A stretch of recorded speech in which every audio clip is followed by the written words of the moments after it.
আমাদের দোয়াগুলো ফিরিয়ে দেয়। আল্লাহ আবার যদি চাওয়ার মতো চাওয়া হয় আল্লাহ অবশ্যই দিবে। বলতেছিলাম খলিফাতুল মুসলিমিন আমিরুল মুমিনিন হযরত ওমরের জামানায় ছোট্ট একটা যুবক, ছোট্ট একটা ছেলে, কিশোর বাচ্চা, এখনো যুবক নয়, এই ছেলেটা এসে হযরত ওমরের দরবারে অভিযোগ করেছেন, হে আমিরুল মুমিনিন খলিফাতুল মুসলিমিন, আমার একটা অভিযোগ, আমার একটা বিচার, আমার একটা মামলা। কয় তুমি ছোট্ট মানুষ, তোমার আবার কিসের কেস? কয় হুজুর আমার কেসটা হলো আমার মা আমাকে সন্তান বলে স্বীকার করে না। আল্লাহু আকবার। ও বাবা, দুনিয়ার ভিতরে এমন কেউ আছে নাই, যে এমন কোন মা বাবা আছে নাই যে সন্তান যদি পাগলও হয়, ল্যাংড়াও হয়, তা মা বাবা ভালোবাসে না? কি কোন আছে না? নাই, সবাই ভালোবাসে। কি এমন ঘটনা?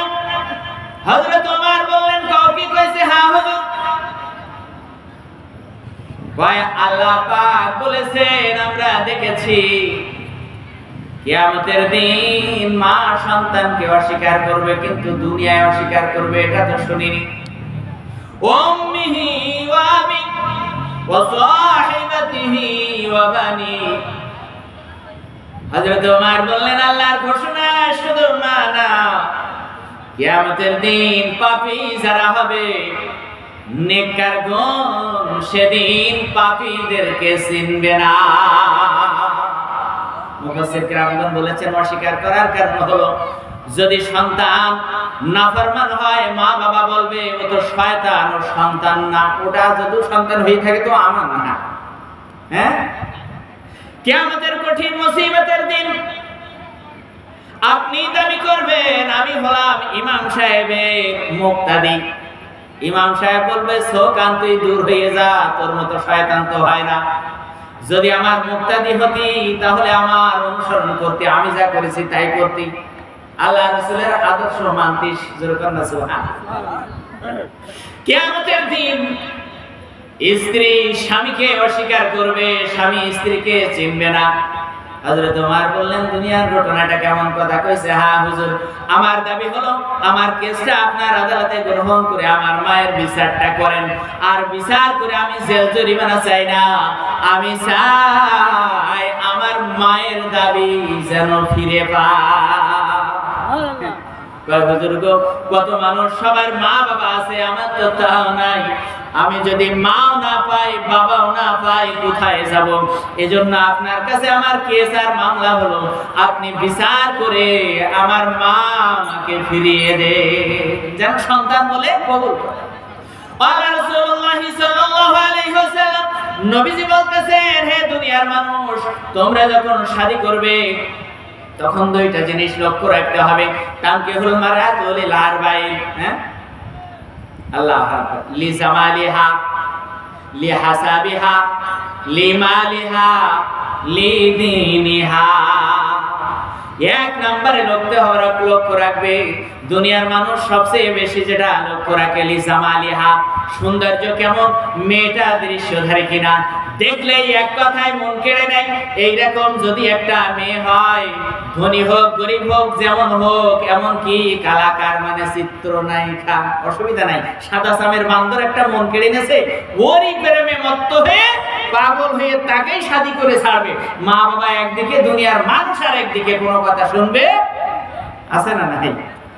আল্লাহু আকবার। এর ভিতরে কোনো বরকত নাই। এজন্য আল্লাহ রাসূল বলতেছেন, যুবকরা রে, শাদী করার আগে চারটা জিনিস লক্ষ্য রাখতে হবে। আজকে যাদের শাদী হয়ে গেছে তাদের কিন্তু ওইটা নিয়ে আর পাস্তেয়ে লাভ হবে না। দুঃখ করে লাভ নাই, এখন অনুতপ্ত হওয়া ছাড়া কিছু নেই। কথা কর না কেন? আল্লাহ। তবে অনেক মারা এমন আছেন, যেই সমস্ত মারা কন্যার বাড়ির, মেয়ের বাড়ির, জামাইয়ের বাড়ির চিন্তা ভাবনা করতে করতে নিজের সংসার ভুলে যায়। হ্যাঁ, অনেক মা এমন আছে যে নিজের জামাইয়ের বাড়ির চিন্তা এত করে, মেয়ের চিন্তা এত করে, চিন্তা করতে করতে, ভাবতে ভাবতে সংসারটা একেবারে ভেস্তে চলে যায়। জলে ভাসিয়ে না দেওয়া পর্যন্ত ছাড় দেয় না।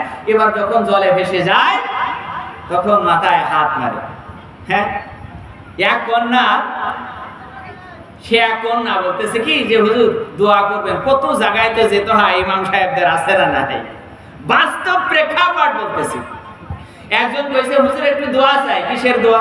কয় হুজুর কোনো কারণে সংসারটা আমার ভেঙে গেছে, তো আমি যখন শ্বশুর বাড়িতে ছিলাম তখন ওই শ্বশুর বাড়িটা আমার কাছে জেলখানা মনে হতো। গভীর মনোযোগ, খেয়াল করেন, কি মনে হতো? শ্বশুর বাড়িটা জেলখানা মনে হতো। আর শ্বশুর বাড়িতে এখন যখন ফিরে বাবার বাড়িতে ডিভোর্স নিয়ে এসেছি, যখন ছাড়াছাড়ি হয়ে গেছে, তালাক হয়ে গেছে, তো এখন বাপের বাড়িটা আর বাপের বাড়ি মনে হয় না। শ্বশুর বাড়ি তো জেলখানা মনে হতো, আর বাপের বাড়িটা এখন জাহান্নাম মনে হয়। আল্লাহ আকবার বলবেন না? আল্লাহ আকবার। আর যতই কষ্ট হোক, যতই সবর হোক, খেদমত থাক না কেন, মাদের জন্য শান্তি আল্লাহ রেখেছেন তার স্বামীর ঘরে। অনেক মারা কয় হুজুর গো কেমন করে ধৈর্য ধরবো, অনেক মহিলারা বলতে পারেন, কিন্তু তাদেরকে বলতে চাই তোমার স্বামী তো আর ফেরাউন নয়। হ্যাঁ, বিবি আসিয়া তো স্বামী ছাড়িনি, আছে না নাই? সম্মানিত ভাইরা, বাজি একান্ত আপনজনেরা, একজন বাস্তব প্রেক্ষাপট হাদিসের যেই কথাটা না বললেই নয়।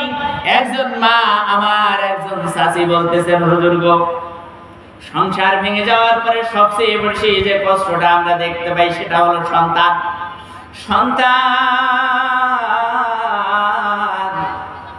তারা এক সময় মাও হারায়, বাবাও হারায়, আছে না নাই?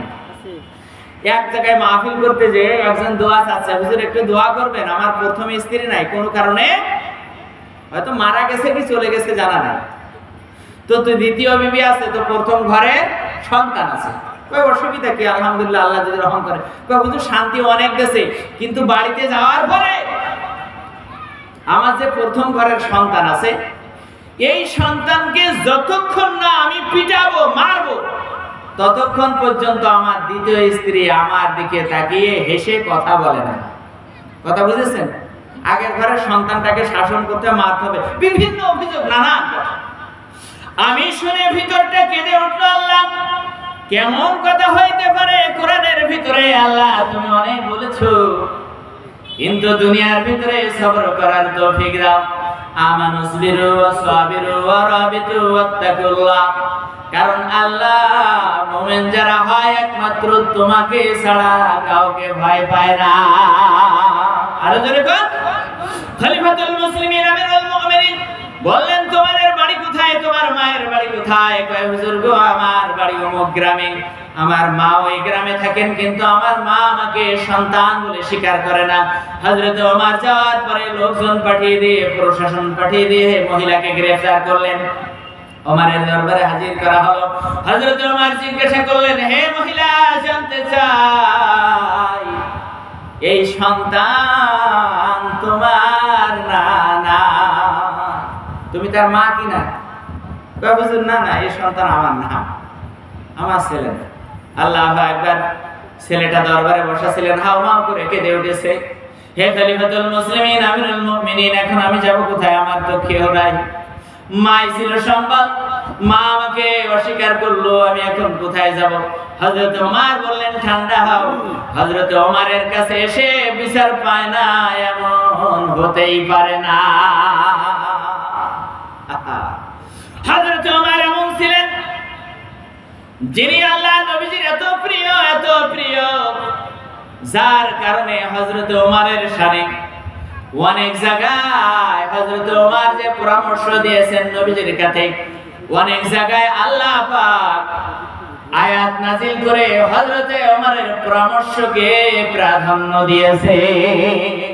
আর সুবহানাল্লাহ, ইন্নাল্লাযীনা ক্বালু রাব্বুনা আল্লাহু সুম্মা ইসতাকামু তাতানাজ্জালু আলাইহিমুল মালাইকাতু আল্লা তাখাফু ওয়া লা তাহজানু ওয়া আবশিরু বিল জান্নাতিল্লাতী কুনতুম তুআদুন। আল্লাহ পাক বলতেছেন, তুমি যদি অটল অবিচল থাকতে পারো নবীজির মহব্বতে, নবীজির আদর্শে, কোরআনের দিন মেনে যদি অটল অবিচল থাকতে পারো মওতের আগ পর্যন্ত, প্রয়োজনে দুনিয়ার ভিতরে আমি তোমাদেরকে শুধু রহমত নাজিল করব না, তোমাদের জন্য দরকার হলে রহমতের ফেরেশতা নাজিল করে দেব আমি আল্লাহ। তাতানাজ্জালু আলাইহিমুল মালায়েকাতু আল্লা তাখাফু ওয়া লা তাহজান, তাদের জন্য কোনো ভয় থাকবে না, ডর থাকবে না। ওয়া আবশিরু বিল জান্নাহ, যাকারাল্লাহু আকবার, নারে তাকবীর, আল কোরআনের আলো, নারে রিসালা। সম্মানিত ভাইরা, খলিফাতুল মুসলিমিন আমিরুল মুমিনিন হযরত ওমর অবাক হয়ে গেলেন। মা বেটা দুইজন আছে, তো সন্তানকে অস্বীকার করছে। অনেক জাদু চমক, চাক্ষুষপূর্ণ বিরল ঘটনা, যদিও হৃদয় বিদারক, কিন্তু আল্লাহ পাক এমন পরীক্ষাও দুনিয়ায় নিয়েছেন যেরকম আল্লাহ পাক। আল্লাহ সময় কম, যেহেতু হুজুর এসে গেছেন দ্বিতীয় মেহমান, তবে আমি চাইব আজকে যুবকদের চাওয়া যেটা, প্রয়োজন যদি হয় সারা রাত্র, আমাদের প্রধান বক্তাও এমন আছেন, সুবহানাল্লাহ বলবেন না? এই জন্য যদি দরকার হয়, প্রয়োজন হয়, এইরকম ভাবে সারাটা রাত আমরা এখানে দোয়ার মধ্য দিয়ে নুরানি মজলিসে কাটাতে চাই। কেউ ঘাড় ফিরাতে রাজি নয়, কথা বলেন। কারা কারা রাজি আছেন দুই হাত তুলে দেখান, নারে দেখি, আর একটু আওয়াজ দিয়ে কর, নারে রিসালা, আল কোরআনের আলো। নরহারকাঠি গ্রামবাসী, যুব কমিটি, মাহফিল কমিটি, বক্তা